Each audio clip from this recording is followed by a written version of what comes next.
मराठी कानावर समजत नसेल तर कानाखाली बसणार, मस्ती करायला गेलात तर दणका बसणार, असं वक्तव्य केले राज ठाकरे यांनी। राज ठाकरेंनी भाजप खासदार निशिकांत दुबेंना मुंबईत येण्याचं आव्हान दिलंय। मुंबईत आल्यास मुंबईच्या समुद्रात डुबा डुबा के मारेंगे म्हणत दुबेंवर जोरदार हल्लाबोल केले। दुबेंवर अद्यापही गुन्हा का दाखल झाला नाही असा सवालही राज ठाकरेंनी केला। महाराष्ट्रात पहिलीपासून हिंदी शिकवण्याचा प्रयत्न करून बघा, दुकानांसह शाळाही बंद करण्याचा इशारा राज ठाकरेंनी फडणवीसांना दिलाय। तरी हिंदी सक्ती करून महाराष्ट्र सरकारला आत्महत्या करायची असेल तर खुशाल करावी असं राज ठाकरे म्हणाले। माझं सगळ्या भाषांवर प्रेम आहे, हिंदी वाईट भाषा नाही, लादणार असाल तर मात्र बोलणार नाही जा, असं म्हणत राज ठाकरेंनी सरकारला आव्हान दिलं। तर आम्ही हिंदू आहोत, हिंदी नाही असंही ते म्हणाले। हिंदी कुणाचीही मातृभाषा नसल्याचं वक्तव्य राज ठाकरेंनी केलं। तर हिंदीनं 250च्या आसपास भाषा नष्ट केल्याचंही ते म्हणाले।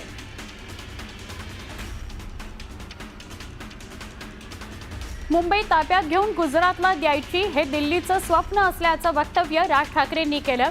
तर आपली जमीन राखणं ही आपली जबाबदारी असल्याचं त्यांनी म्हटलंय। मराठी भाषेकरता कोणतीही तडजोड करणार नसल्याचं वक्तव्य राज ठाकरेंनी केलंय। महाराष्ट्रात राहत आहात, मराठी भाषा शिकण्याचा प्रयत्न करण्याचं आवाहन राज ठाकरेंनी केलंय।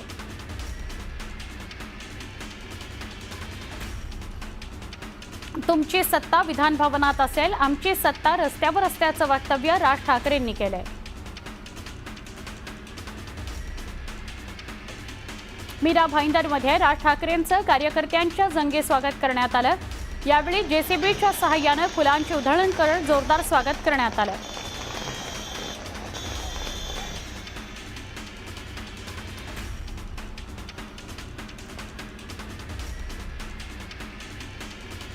राज ठाकरेंसोबत मराठीच्या मुद्द्यावर एकत्र आलोय, एकत्र राहणारच असं वक्तव्य राज ठाकरेंनी केलं, उद्धव ठाकरेंनी केलं। तर निवडणूक आल्यावर युतीची चर्चा करू, राज ठाकरेंसोबत युती करण्याच्या प्रश्नावर उद्धव ठाकरेंनी प्रतिक्रिया दिली।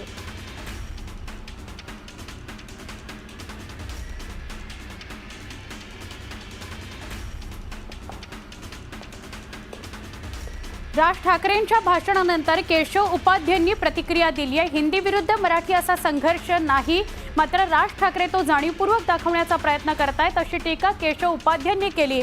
मराठी सक्तीची आहे मात्र हिंदी सक्तीची नाही, हे देवेंद्र फडणवीसांनी स्पष्ट केलंय असंही उपाध्याय म्हणाले।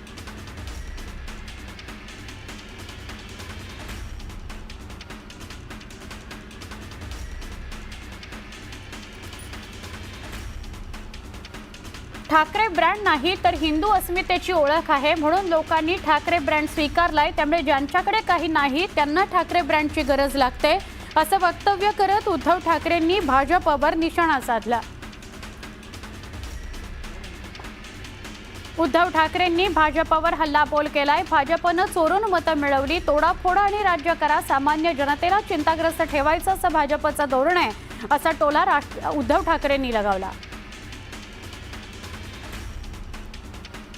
शिवसेनेचं अस्तित्व कुणीही संपवू शकत नाही, ते चिन्ह चोरतील पक्ष चोरतील मात्र ते चिन्ह चोरतील पक्ष चोरतील मात्र लोकांचं प्रेम कसं काय चोरणार असा खोचक टोला उद्धव ठाकरेंनी एकनाथ शिंदेंना लगावला। तर सर्वसामान्य जनता आणि साधा कार्यकर्ता शिवसेनेसोबत आहे आणि ज्यांना शिवसेनेनं मोठं केलंय ते गेले अशी खंतही उद्धव ठाकरेंनी व्यक्त केली। विधानसभा निवडणुकीत भाजपला मिळालेल्या बहुमताबाबत उद्धव ठाकरेंनी प्रश्नचिन्ह उपस्थित केलं। भाजपला इतक्या जागा मिळतील हे त्यांनाही स्वप्नात कधी वाटलं नसेल। भाजपचं सोडा, शिंदे गटालाही 50च्या वर जागा मिळाल्यात, हा जादूटोणा आहे का असा खोचक सवाल ठाकरेंनी केला। तर त्यांनी रेडा कापला असेल, त्या रेड्याचा नाहक जीव गेला अशी मिश्किल टिप्पणीही उद्धव ठाकरेंनी केली।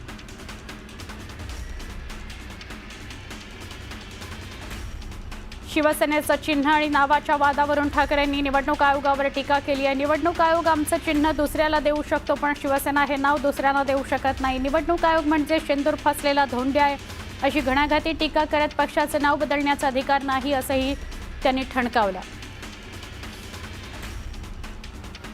मतदान हे मतपत्रिकेवर व्हायला हवं. अनेक देशांमध्ये आजही बॅलेट पेपरवरच निवडणुका होतात असं ठाम मत उद्धव ठाकरेंनी व्यक्त केलं.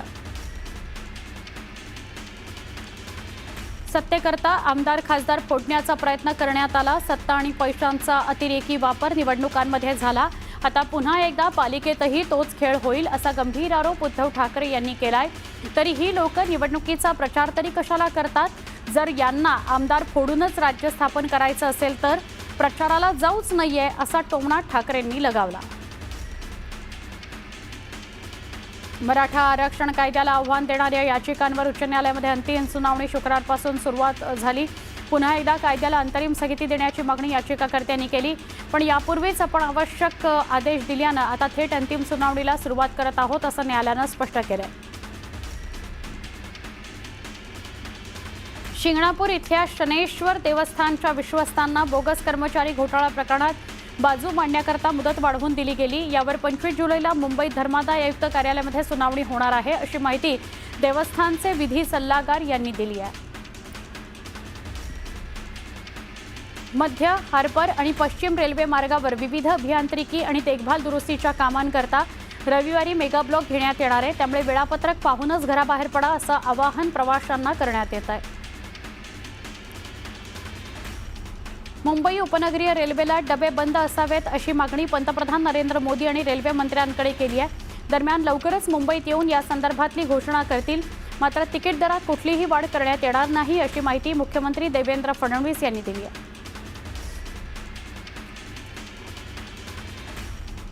म्युच्युअल ETFच्या माध्यमातून ठेवण्यात आलेल्या सोने चांदीच्या मूल्यांकन पद्धतीमध्ये सुधारणा करण्याचा विचार सेबीनं केलाय.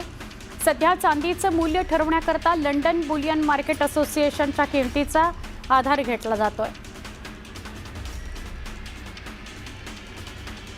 बातमी गोंदियातून. गोंदियातील आमगाव, तिरोडा, गोरेगाव, सडक अर्जुन या तालुक्याचा समावेश नक्षलग्रस्त भागात करण्याची मागणी राष्ट्रवादी काँग्रेस शरदचंद्र पवार पक्षानं केली. या संदर्भात तहसीलदारांना निवेदन देण्यात आलं. धाराशिव जिल्ह्यातील शिवभोजन केंद्राचं 2.5 महिन्यांपासून अनुदान रखडलंय. त्यामुळे 22 पैकी फक्त 14 केंद्रांवरच भोजन देण्यात येत आहे. अनुदान मिळत नसल्यानं केंद्र चालकांना थाळी बनवण्याकरता कसरत करावी लागते. कराड तालुका पंचायत समितीच्या नव्या इमारतीकरता आमदार अतुल भोसले यांच्या प्रयत्नांमुळे ग्रामविकास विभागानं 15 कोटींचा निधी मंजूर केला. गेल्या अनेक वर्षांपासूनची नव्या इमारतीची मागणी मान्य झाली आहे.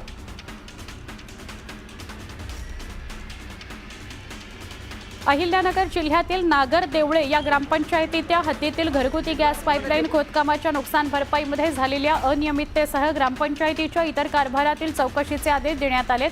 चौकशीचे आदेश उपमुख्य कार्यकारी अधिकाऱ्यांनी दिले आहेत. धाराशिव दुष्काळग्रस्त जिल्ह्याला हरित धाराशिव करण्याकरता धाराशिव जिल्हा प्रशासनाच्या वतीनं एकाच दिवसात 15 लाख वृक्ष लागवड करण्यात येणार आहे. आज पालकमंत्री तथा परिवहन मंत्री प्रताप सरनाईक आणि अभिनेता स्वप्नील जोशी यांच्या प्रमुख उपस्थितीत ही झाडं लावली जाणार आहेत.